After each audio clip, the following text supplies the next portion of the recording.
Bueno, mis amados hermanos, como les decía, esta es nuestra segunda lección sobre el remanente de Israel.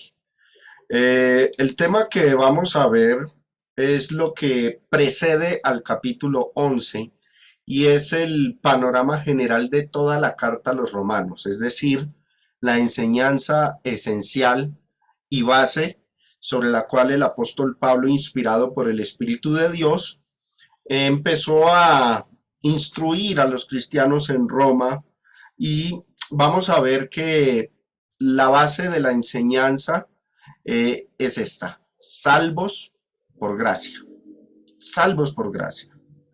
Hoy, bueno, seguimos nuestra serie de lecciones y como hablamos en la última lección, estuvimos tocando algunos puntos que era necesario dejarlos claros porque en lo que vayamos avanzando en esta lección, en este seriado de lecciones, vamos a tener que tocar algunos términos que son muy comunes hoy día, como vimos en la lección anterior, teocracia, premileniarismo, entre otras cuestiones que o conceptos que hay que tener en mente. Hoy vamos a ver que en capítulos previos a este tema, el remanente de Israel, Romanos 11 del 1 al 36, en los capítulos previos, el apóstol Pablo habló de la caída espiritual de Israel. Mostró que ser el pueblo de Dios, del linaje abrahámico según la carne, eso no les garantizó, no les dio ventajas a los judíos, a los israelitas, porque el pecado afectó por igual tanto a judíos como a gentiles. En Romanos capítulo 3, versículo 9, leemos lo siguiente. ¿Qué pues? ¿Somos nosotros mejores que ellos? En ninguna manera, pues ya hemos acusado a judíos y a gentiles, a ambos grupos, judíos y gentiles, que todos están bajo pecado. Esta realidad que Pablo estaba enseñando a los cristianos en Roma provocaba que tanto judíos como gentiles llegaran a sentir la necesidad de buscar un Salvador que les redimiera los pecados. Pero luego el apóstol Pablo muestra un problema mayor. Resulta que los judíos rechazaron la oferta de la gracia, porque no creyeron en Cristo, lo rechazaron, lo crucificaron. Y además de esto, los judíos eran un pueblo duro de corazón que rechazó al Mesías, lo crucificó y posteriormente, establecida la iglesia, empezaron a perseguir y a matar a los cristianos. El apóstol Pablo, al ver eso, muestra la profunda tristeza que estaba sintiendo cuando escribió la carta a los romanos, muestra esa tristeza que lo envolvía y que sentía por sus compatriotas. Observemos. En Romanos 9 del 1 al 5 leemos, dice, verdad digo en Cristo, no miento, y mi conciencia me da testimonio en el Espíritu Santo. Y observen lo que dice en el verso 2, que tengo gran tristeza y continuo dolor en mi corazón, porque deseara yo mismo ser anatema, o sea, apartado para la condenación, para el juicio de Dios, separado de Cristo, por amor a mis hermanos, los que son mis parientes según la carne. Observen cómo la tristeza invadía al apóstol Pablo. Y luego dice que por esos que él lamentaba son israelitas. Verso 4, que son israelitas, de los cuales son la adopción, la gloria, el pacto, la promulgación de la ley, el culto judío, por supuesto, y las promesas. Y dice que de ellos, de ellos son los patriarcas, sus ancestros, los patriarcas, y de los cuales, según la carne, vino Cristo, el cual es Dios sobre todas las cosas, bendito por los siglos. Amén. Ahora, este fue el lío de los judíos y a Pablo le daba mucha tristeza ver a sus compatriotas perdidos, fuera de la comunión con Dios. La pregunta es, ¿Dónde reposó el problema de los judíos? ¿Por qué ya no estaban en comunión con Dios en los días de Pablo escribir esta carta? La respuesta la tenemos en el título que está arriba, Salvos por gracia. Resulta que los judíos se hicieron a la idea de que la salvación era algo que no se podía recibir tan fácil como lo enseñan los cristianos, así de fácil no es. Ese era el pensamiento judío. Para los judíos, la idea de que Dios, oído esta palabra, regalara la salvación, porque dice que es don de Dios, que es gratuita. Eso es lo que se enseña en Romanos capítulo 3 también. Entonces, para los judíos, la idea de que Dios regalara la salvación desde un principio a través de simplemente una conversión, ya sabemos cuáles son los requisitos de esa conversión: oír, creer, arrepentirse, confesar, ser bautizados. Pasos simples, ¿cierto? Entonces, para ellos la idea de que Dios regalara la salvación desde un principio a través de una conversión era algo inaceptable. Eso para el judío no encajaba. Ellos llenaron su mente con la idea de que se tenía que ser 100% perfectos, 100% perfectos, y que tenían que andar en un camino de rectitud y obediencia al 100%, sin fallar. Ese era el pensamiento judío. Ellos pensaban que tenían que guardar estrictamente la ley de Moisés para poder alcanzar la salvación. Si se equivocaban, si tropezaban, no había remedio, tenían que ofrecer un sacrificio expiatorio cada año y volver a empezar desde cero su obediencia, a ver si lograban alcanzar la salvación por los medios propios y sus esfuerzos y por la ley. La enseñanza de los apóstoles, por supuesto, fue otra, algo muy diferente a esa salvación que enseñaban los judíos. La enseñanza de los apóstoles era otra. Consistió en que Dios daba la salvación gratuitamente sin tener que cumplir a la perfección las obras de la ley de Moisés. Quiero que leamos el texto de Romanos capítulo 3, pero en esta traducción de la Biblia, palabra de Dios para todos. Dice: pero ahora Dios nos muestra lo que anunciaban la ley y los profetas. La manera en que Dios nos aprueba o nos salva no tiene nada que ver con la ley, sino que tiene que ver con la fe en Jesucristo. Es por ahí el camino, no es por la ley, es por la fe en Jesucristo. Dios aprueba a todo el que tiene fe en Jesucristo, no importa quién sea, no hace excepción de personas, sea judío, sea gentil, no importa. La salvación tiene que ver es con la fe en Jesucristo, y a ese Dios aprueba. Eso es lo que está enseñando aquí el apóstol Pablo. Luego dice el verso 23, todos pecaron y por eso no pueden participar de la gloria de Dios. O sea, todos quebrantamos la ley de Dios, seamos judíos, seamos gentiles. Pero luego dice que Dios, por su generoso amor, aprueba, recibe en comunión, salva, justifica, como lo quieras llamar, aprueba a todos los que creen. Eso, eso es un regalo de Dios hecho posible porque Cristo Jesús nos liberó del pecado. Ahora, el verso 25 culmina diciendo: Dios ofreció a Jesucristo para hacer posible, por medio de su muerte, el perdón de los pecados. Y observen lo que resaltamos acá. El perdón se recibe a través de la fe, no a través de las obras de la ley, a través de la fe. Él ofreció a Jesucristo como sacrificio para demostrar que Él siempre es justo en lo que hace. Lo demostró en el pasado, cuando en su paciencia pasó por alto los pecados de muchos, y también ahora, al aprobar a todo aquel que confía o que tiene fe. Recuerden que la fe es certeza, confianza. A todo aquel que confía en Jesús. Los judíos al oír estas palabras, cuando escuchaban estos mensajes, cuando Pablo iba a las sinagogas, ellos no soportaban oír esta clase de mensajes. Es una filosofía, un pensamiento totalmente diferente a la noción que ellos tenían. Para ellos la salvación no podía ser de esa forma, de esa manera. Para ellos se tenía que obedecer la ley de Moisés y punto. Con esto, cuando se les predicó el mensaje del Evangelio, que podía salvar a los judíos de sus pecados, ¿qué hicieron ellos?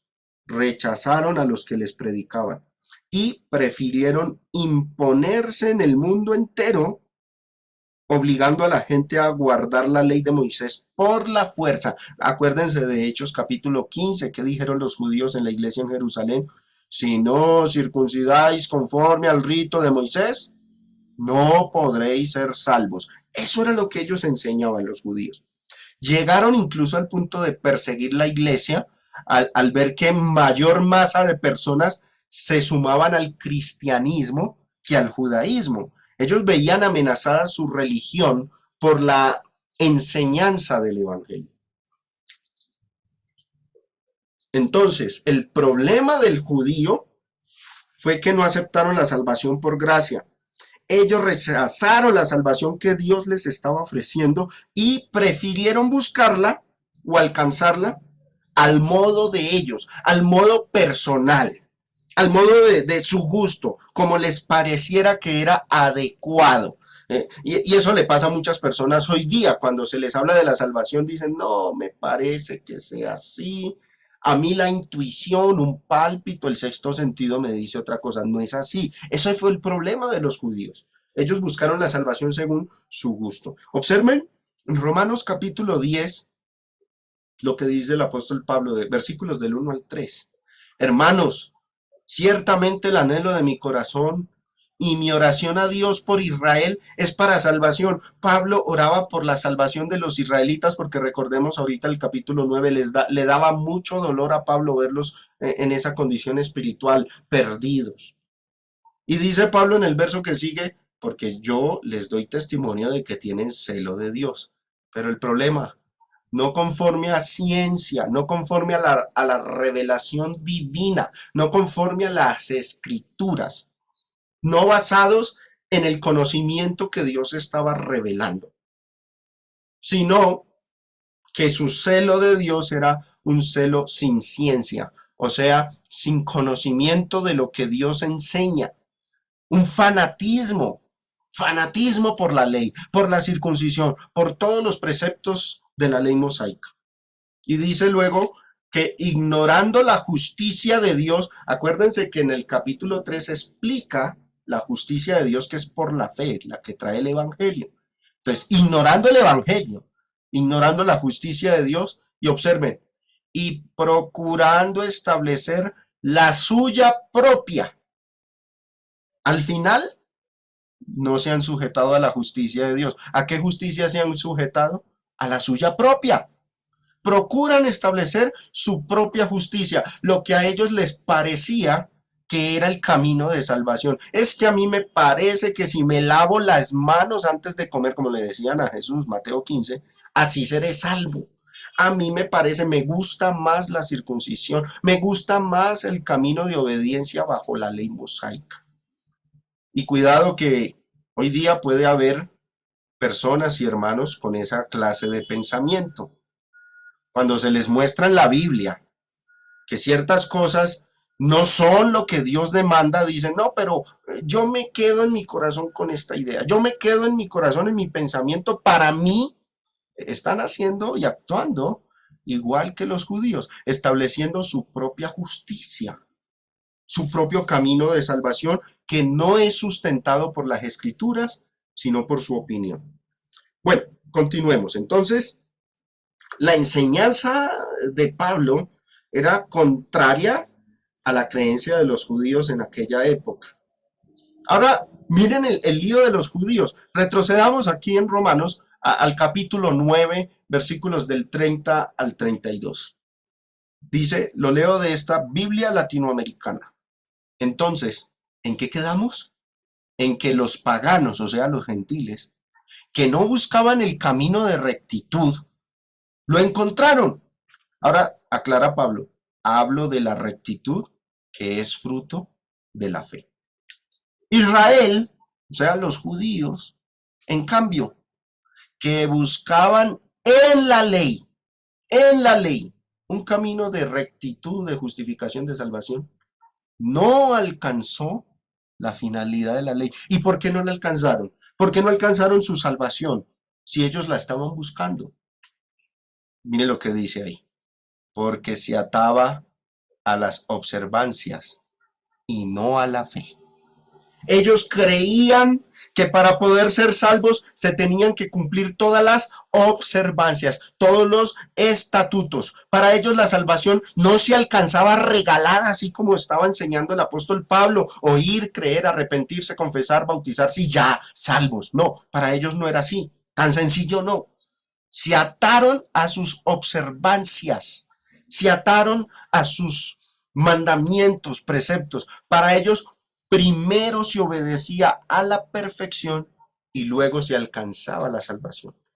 En cambio, bajo la fe, primero se es salvo, obviamente bajo las condiciones de Cristo, oír, creer, arrepentirse, confesar, bautizarse. Una vez hecho eso, se es salvo. Primero ser salvo y después se guarda la ley de Cristo, no para ser salvo, sino para conservar esa salvación ya recibida. Entonces, el problema de los judíos es que se ataron a sus observancias y no a la fe, y tropezaron con aquel que es la piedra de tropiezo, con Jesucristo. Ese fue el problema de los judíos. Ahora, al final Pablo enseñó que ese rechazo de los judíos hacia el evangelio causó que cayeran espiritualmente como pueblo. Quiero volver a reiterar algo, mis hermanos. Lo que estamos viendo y analizando acá es la condición de Israel que Pablo explica en la carta a los romanos. Esta condición de ellos es importante tenerla muy clara en nuestra mente, ver cómo fue que los judíos tropezaron, cómo fue que los judíos se alejaron de Dios, cayeron de la salvación, una vez vino Cristo anunciando el evangelio, porque se endurecieron, porque se aferraron a sus ideas, a sus escrúpulos y no aceptaron la gracia de Dios. Esto es importante para que podamos luego entrar en materia de interpretación del capítulo 11 de Romanos, que es el tema del remanente de Israel. Volvemos al punto. Pablo enseñó que ese rechazo de los judíos hacia el evangelio causó que cayeran espiritualmente como pueblo. Dios les quitó los privilegios a los judíos de ser reconocidos en el mundo como el único pueblo de Dios. ¿Y luego qué hizo Dios? Pues Dios empezó, al ver el rechazo de los judíos, Dios empezó a trabajar con los gentiles. ¿Cómo lo hizo? A través de sus discípulos. Comenzó Dios a esparcir la semilla del evangelio a todas las naciones, a los gentiles. Y los gentiles empezaron a convertir a Dios. Dios empezó a convertir a todos los que obedecían la buena nueva, el evangelio, los empezó a llamar el nuevo pueblo de Dios. Pueblo de Dios, así los declaró Dios a través del Espíritu Santo por medio de los escritos de los apóstoles. A partir de Cristo, ser parte de la iglesia era ser el pueblo de Dios. Ser parte del pueblo de Dios ya no dependía entonces de tener un linaje carnal, sino que dependía de ejercer una fe perfecta. Oído, no una fe imperfecta, que es la famosa fe sola que pregonan las denominaciones, no, una fe perfecta, como la de Abraham. Y de hecho de esa fe habla la carta a los romanos en los capítulos 3, 4 y 5. Tener una fe perfecta como la de Abraham garantizaba la salvación. Una fe en la persona de Cristo, en su mensaje, en su obra. Observen lo que dice Romanos capítulo 9, pero vamos a retroceder aquí a los versículos del 6 al 8. Dice, no que la palabra de Dios haya fallado, porque no todos los que descienden de Israel son israelitas. Ni por ser descendientes de Abraham son todos hijos, o sea, hijos de Dios. No, no por eso son todos hijos de Dios. Permítame en un momento. Ok, ya. Ni por ser descendientes de Abraham son todos hijos, sino en Isaac te será llamada descendencia. Y luego aclara, dice aquí el verso que sigue, 8. Esto es, no los que son hijos según la carne son los hijos de Dios, sino que los que son hijos según la promesa son contados como descendientes. O sea, ya el orden, antes para ser hijo de Dios tenías que volverte judío, circuncidarte, guardar la ley. Ahora en el orden de Cristo no los que son hijos según la carne son los hijos de Dios, sino que los que son hijos según la promesa, o sea, basados en la promesa y fe de Abraham, esos a partir de entonces de Cristo empezaron a ser contados como descendientes, como hijos de Dios, como pueblo de Dios. Ahora viene la pregunta. ¿Qué pasó cuando los judíos comenzaron a ver que muchos gentiles y varios judíos también se convertían a Dios sin guardar los preceptos de la ley y que además de eso no guardaban la ley? ¿Qué pasó con esos judíos cuando escuchaban estos mensajes? Porque muchos judíos se infiltraban en las iglesias. Acordémonos de la lección a los romanos, la carta a los romanos. Se infiltraban y por supuesto escuchaban a los cristianos predicar estas cosas, que para ser hijos de Dios no hay que ser descendientes en la carne de Abraham, que con tener fe como la de Abraham era suficiente. Bueno, ¿qué pasaba con los judíos cuando escuchaban eso? ¿Qué sucedía con ellos? Se llenaban de celos al ver que más multitud se añadía al cristianismo que al judaísmo y empezaron a perseguir a los cristianos y eso empeoró la relación de ellos con Dios porque Dios les estaba dando un tiempo de misericordia, de gracia, pero eso empeoró la relación de ellos con Dios. En Romanos 10, en el versículo del 19 al 21 leemos, también digo, ¿no ha conocido esto Israel? Primeramente Moisés dice, yo os provocaré a celos con un pueblo que no es pueblo, con un pueblo insensato os provocaré a ira. Estaba profetizando que cuando los gentiles se convirtieran al evangelio y los judíos se vieran desechados por Dios, fuera de la gracia, fuera de la salvación, se iban a llenar era de celos, así como pasó entre Caín y Abel. Yo os provocaré a celos con un pueblo que no es pueblo, con pueblo insensato os provocaré a ira. Y dice luego el verso 20, e Isaías dice resueltamente, fui hallado de los que no me buscaban, me manifesté a los que no preguntaban por mí, o sea, a los gentiles. Pero en cuanto a Israel, dice, pero acerca de Israel dice, todo el día extendí mis manos a un pueblo rebelde y contradictor.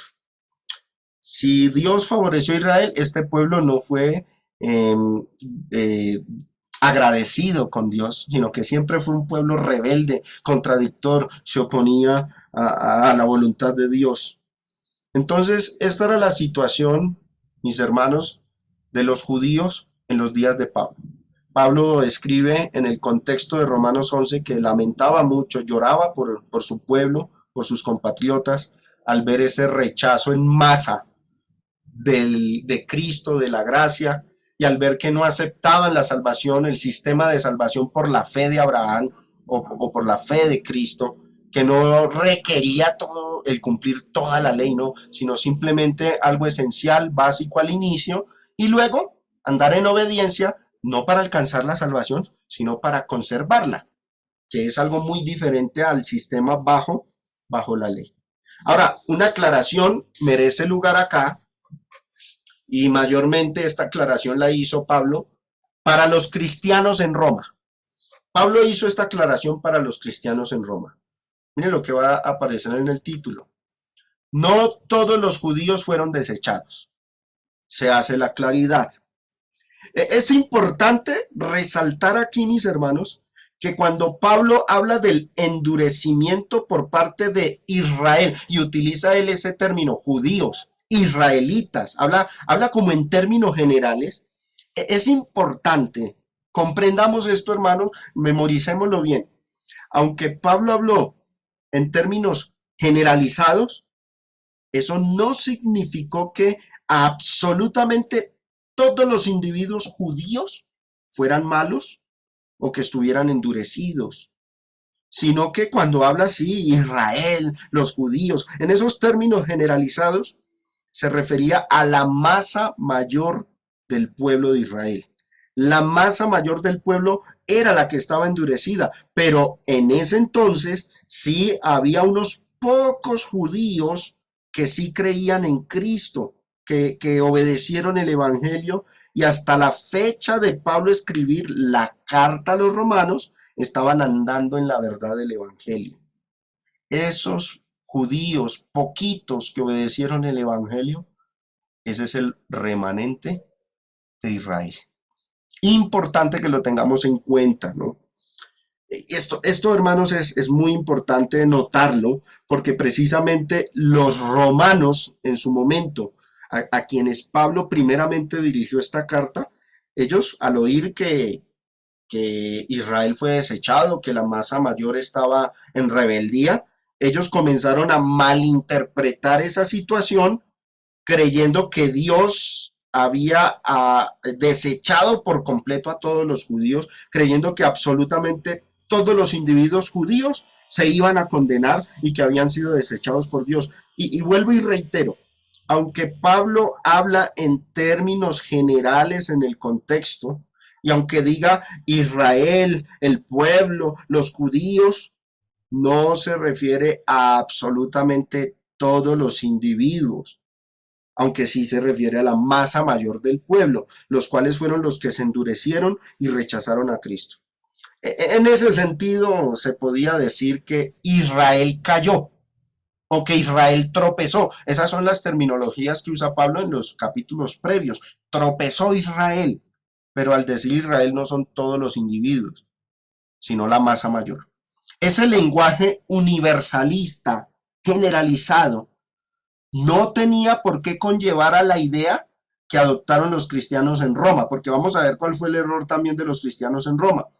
Ellos pensaron que Dios desechó a absolutamente todo el pueblo, a todo individuo.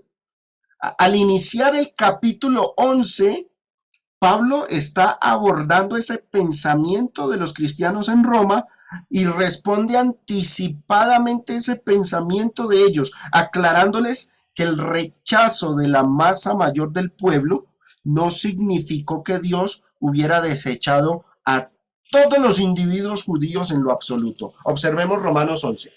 Digo pues, ¿ha desechado Dios a su pueblo? ¿Qué responde? En ninguna manera. Y aclara, se pone él mismo de ejemplo, porque también yo, Pablo, el apóstol, yo soy israelita, de la descendencia de Abraham, de la tribu de Benjamín. Entonces, observen, hermanos, que el mejor ejemplo que Pablo les pone a los cristianos de Roma que posiblemente estaban pensando que Dios desechó al pueblo por completo, el mejor ejemplo que Pablo les pone de que Dios no desechó al pueblo, a todos los individuos en absoluto, era él mismo, Pablo. Él era israelita, descendiente de Abraham, de la tribu de Benjamín. Aquí el apóstol Pablo comienza a exponer bajo qué cláusulas o premisas es que Dios rechaza a un individuo. No lo rechaza por ser del pueblo, no, sino por la incredulidad de ellos hacia el evangelio. Aquí aprendemos que Dios sí puede desechar a alguien y no tener comunión con él, pero también aprendemos que si ese alguien se arrepiente y se convierte a Dios por medio de la fe en Jesucristo, la relación espiritual con Dios se puede restaurar. Ese fue el caso de Pablo. Recordemos que antes de que él conociera el evangelio, ¿qué hacía? Perseguía a la iglesia, Su comunión con Dios en ese momento estaba totalmente rota, pero cuando obedeció el Evangelio, su relación con Dios se restauró. Así como a Pablo le podía suceder a más judíos. Así que mis hermanos, la base para tener comunión con Dios no era el linaje carnal como pensaban los judíos, sino el corazón dispuesto hacia la fe de Jesucristo. De esta bendición, tanto el gentil como el judío podían ser partícipes. La enseñanza de Pablo consistió entonces ¿en qué? En que así como los gentiles fueron recibidos por Dios en comunión, los judíos que estaban caídos en su masa mayor, si se arrepentían y se convertían al Señor, podrían ser restaurados a la comunión con Dios. Y como analogía, para reforzar este punto, para ilustrarlo también, Pablo hace referencia a un caso histórico en el pueblo de Israel, lo ocurrido en los tiempos de Elías. Vamos a leer otra vez aquí, Romanos capítulo 11, del 2 al 5, dice, ¿no ha desechado Dios a su pueblo, el cual desde antes conoció? ¿O no sabéis qué dice la Escritura? ¿Cómo invoca? ¿Qué dice de Elías? ¿Qué dice de Elías la Escritura? ¿Cómo invoca a Dios contra Israel diciendo, Señor, a tus profetas han dado muerte y tus altares han derribado y solo yo he quedado y procuran matarme? Pero, ¿qué le dice la divina respuesta? O sea, ¿qué le respondió Dios? Me he reservado 7,000 hombres que no han doblado la rodilla delante de Baal. Y observen, ese caso histórico en los tiempos de Elías, concluye Pablo diciendo en el versículo 5, así también, aún en este tiempo ha quedado un remanente escogido por gracia. Y oído, hermanos, porque aquí es donde tropiezan los premileniaristas, las indicaciones de tiempo. Cuando Pablo dice en ese versículo 5, así también, aún en este tiempo, el premileniarista cuando lee esa frase, en este tiempo, imagina el año 2023, el año en el que estamos, imagina nuestra época. Pero Pablo viene hablando es de sus días, de su época, de su generación. Por eso cuando nosotros leamos ese versículo 5, así también, aún en este tiempo, es la generación de Pablo. En esa época de él, había quedado un remanente escogido por gracia. O sea, había un grupo de judíos que sí se habían convertido en cristianos. Ejemplo de ello, la iglesia de Jerusalén. Ellos eran ese remanente. Nótese que los pocos judíos que tenían comunión con Dios en los días de Pablo, recalco, cuando dice aún en este tiempo, ellos no tenían comunión con Dios por el hecho de ser judíos, del linaje, sino porque recibieron la gracia de Dios por haber creído en el Evangelio. Por eso al final dice, escogido por gracia, no por la carne, no por el linaje, sino por gracia. Ahora, entendiendo esto, mis hermanos, creo que estamos preparados para que en la próxima lección abordemos ya de manera profunda, versículo por versículo de Romanos capítulo 11. Pero quiero que hagamos notar algo, quiero que resaltemos algo que de cierta manera tiene una aplicación para nosotros hoy día y nos exhorta a nosotros hoy día. Y es la exhortación que hizo Pablo contra el orgullo religioso de los cristianos en Roma. Porque aquí Pablo exhorta a los cristianos romanos, los exhorta por un orgullo religioso que estaban empezando a despertar. Y notemos algo importante aquí. El caso de Elías representó la situación de algunos cristianos en Roma. Pablo trajo a colación el caso de Elías para mostrar la situación de los cristianos en Roma. ¿Por qué? Elías en sus días, en su época, se creyó el único salvo, el único que tenía comunión con Dios. Elías, al ver que en su época la mayoría de los israelitas estaban hundidos en el pecado de la idolatría a Baal, ¿qué hizo Elías? Oró a Dios pero le expresó en la oración que solamente él era el justo y el obediente y que los demás estaban perdidos. Observen Romanos 11 del 2 al 5. Dice, no ha desechado Dios a su pueblo, al cual desde antes conoció. ¿O no sabéis qué dice de Elías la escritura? ¿Cómo invoca a Dios contra Israel diciendo, y qué decía Elías en su oración? Señor, a tus profetas han dado muerte y tus altares han derribado. Y observen lo que decía Elías. Y solo yo he quedado y procuran matarme. ¿Qué pensaba Elías de sí mismo? Que él en su época era el único salvo. Era el único que tenía comunión con Dios, que los demás israelitas estaban perdidos. Bueno, sí, la mayoría estaban mal porque estaban adorando a Baal. Sí, la mayoría estaba perdida, pero Elías se estaba creyendo el único salvo, tenía cierto orgullo religioso. Ahora, una cosa era lo que Elías pensaba y que se expresa aquí en este versículo 3 en la oración que él hizo a Dios. Una cosa era lo que Elías pensaba, pero otra era la realidad. Dios le contestó a Elías que él no era el único justo en sus días, que no se creyera mucho, que había por lo menos 7,000 hombres que tampoco habían doblado rodilla a Baal. Verso 4. Pero ¿qué le dice la divina respuesta? Me he reservado 7,000 hombres que no han doblado la rodilla delante de Baal. ¿Con qué fin hizo Pablo esta ilustración de la época de Elías y del orgullo religioso de Elías? Para hacerle ver a los romanos que ellos tampoco eran los únicos salvos, para hacerles ver de que de Israel quedaba un remanente pequeño de judíos que sí habían creído en Cristo y que estaban perseverando, porque los romanos, los cristianos en Roma, también estaban tomando la misma actitud de Elías, pensando que ellos eran los salvos y que todos los judíos habían sido desechados. Por eso les responde aquí en el verso 5, así también aún en este tiempo, así como en los días de Elías, hoy, dice Pablo, en su época, ha quedado un remanente escogido, escogido por gracia. Es muy posible que los cristianos en Roma estuvieran pensando que los judíos, ahora que habían sido desechados por completo, ellos pensaban así por completo, y que ahora Dios solamente se agradaba era con los gentiles y en particular los de Roma. Y también era muy posible que estos cristianos en Roma comenzaran a desarrollar un orgullo religioso, una soberbia de índole en el ámbito espiritual.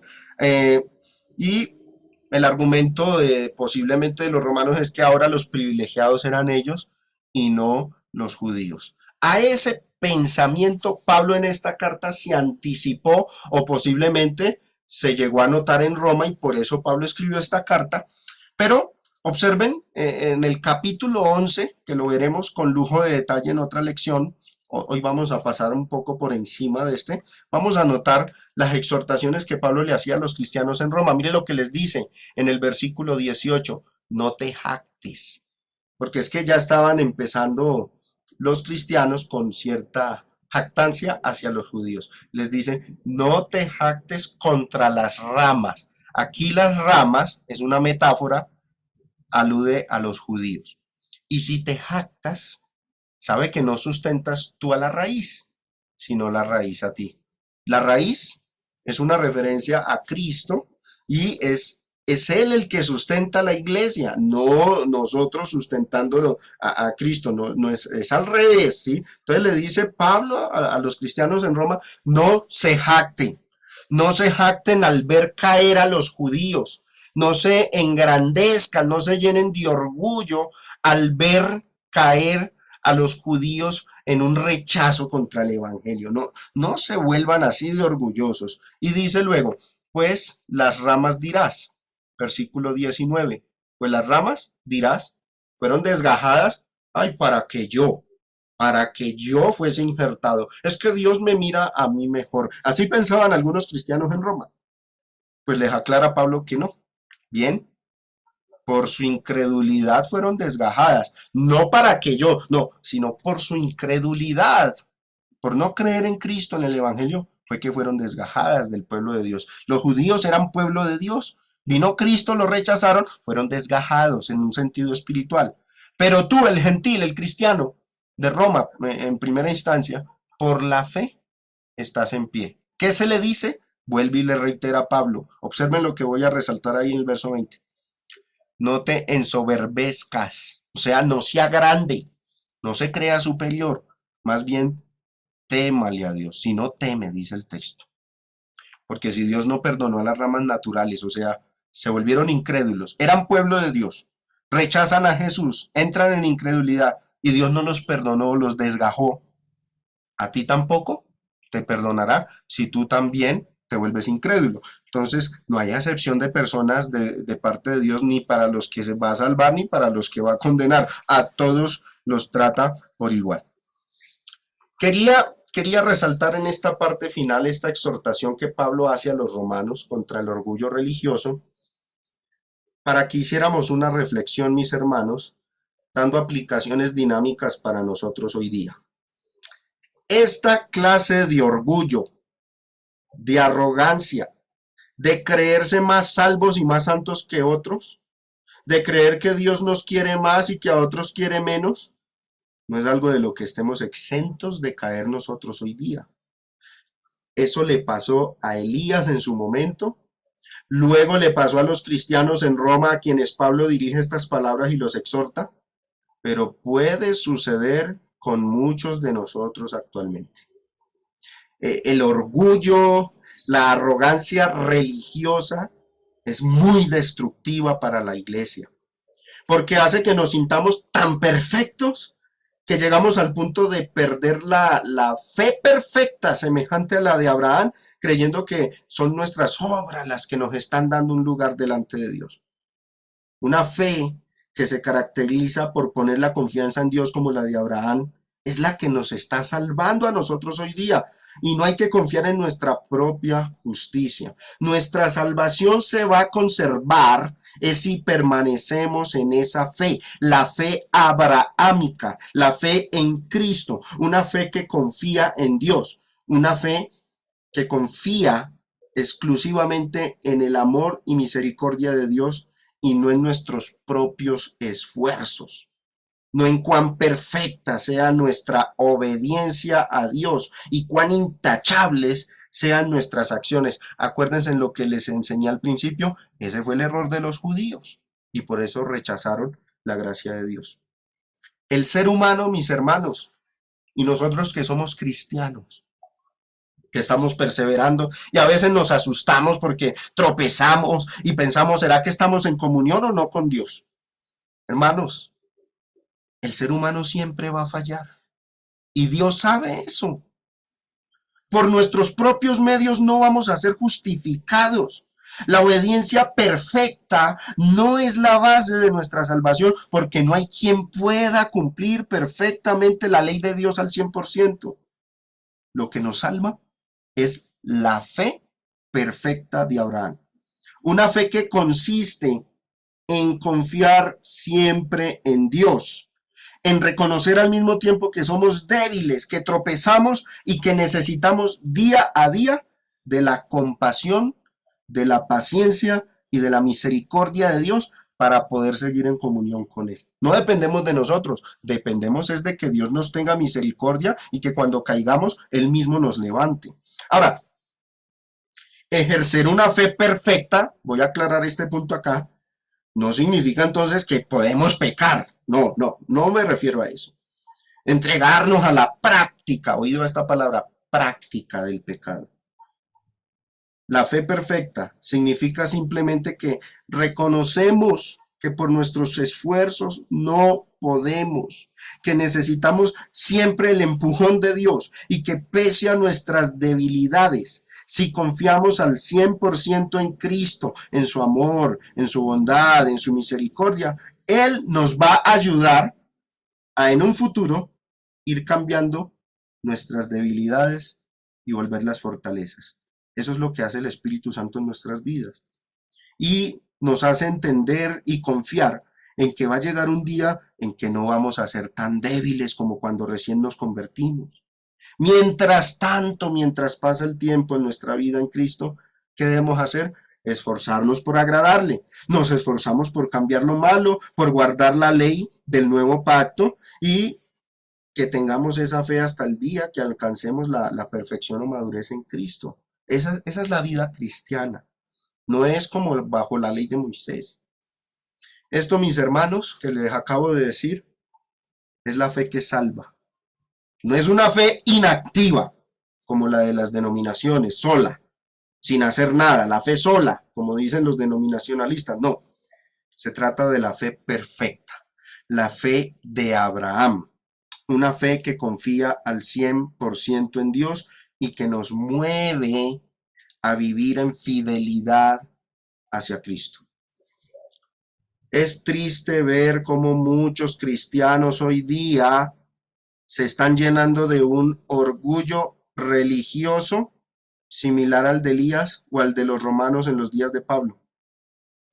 Muchos a la hora de evangelizar se deleitan recalcándole a los demás, están perdidos. Nosotros somos los únicos salvos. Estamos en la única iglesia verdadera.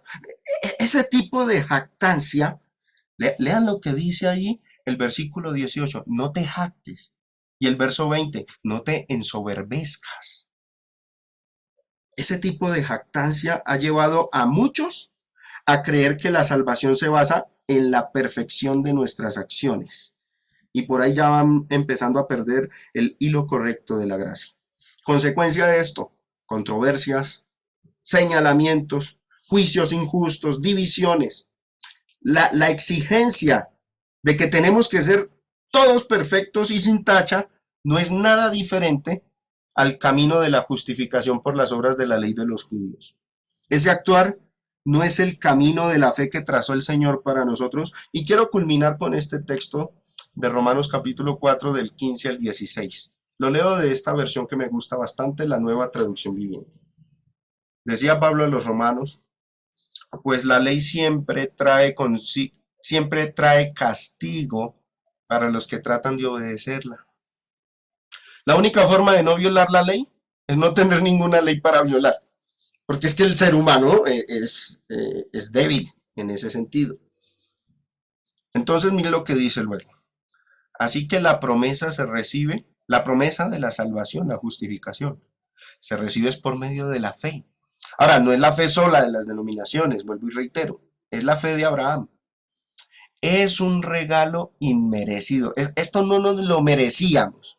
Lo que merecíamos era que se quebrantaba la ley de Dios y era la muerte. La paga del pecado es la muerte. Eso es lo que merecíamos. Pero que Dios nos regalara la salvación así, la fe, imitar la fe de Abraham, ponerla en Jesucristo y recibir la salvación, eso es un regalo inmerecido, dice el verso 16. Y luego dice, y vivamos o no, de acuerdo con la ley de Moisés, porque si hay que vivir acorde a una ley, ¿cuál? La de Cristo. Y vivamos o no, de acuerdo con la ley de Moisés, todos estamos seguros, esta es la fe, todos estamos seguros de recibir esta promesa. ¿Cuál? La salvación, si tenemos una fe como la de Abraham, quien es el padre de todos los que creen. Nuestro camino, mis hermanos, en el recorrido del cristianismo en el que estamos, debe ser ese camino de la fe de Abraham, una fe perfecta. Abraham creyó y le fue contado por justicia. Ahora, Abraham no tuvo la fe sola. Abraham tuvo una fe acompañada de acciones y obras de obediencia, como lo dice Santiago capítulo 2. Asimismo, nuestra fe nos va a mantener en esa salvación. Tenemos que obedecer. La diferencia de estar bajo la ley era que bajo la ley tú desobedecías y morías irremisiblemente. Bajo Cristo, si tú tropiezas, llegas a desobedecer, dice Juan el apóstol, abogado tenemos para con el Padre. Ahora, esas cosas las dijo para que no pequemos, no para que pequemos y abunde la gracia, no, para que no pequemos. Pero es una carga y un yugo más llevadero que el yugo de Moisés. Lastimosamente, el orgullo religioso hoy día convierte el camino cristiano en un yugo peor que el de Moisés, y así no debe ser. Por eso, este tema era importante tratarlo. Vimos todo el panorama previo al capítulo 11, el pensamiento que impregnaba en los días de Pablo tanto a judíos como a cristianos gentiles, y entonces, bajo ese contexto de que los romanos, los cristianos en Roma estaban creyendo que Dios desechó al pueblo, Pablo le responde, no, no, Dios no desechó, si desechó, desechó la masa mayor que permaneció en incredulidad, pero no a todo el pueblo, porque es que yo también soy israelita y heme aquí, aquí estoy en la iglesia, y así como en los días de Elías, queda un remanente escogido por gracia. De ese remanente comenzaremos a hablar, a indagar y a estudiar en nuestra próxima lección. Gracias, mis amados hermanos, por la atención que me prestaron. Esta es la segunda lección sobre el remanente de Israel. Que el Señor les bendiga a todos.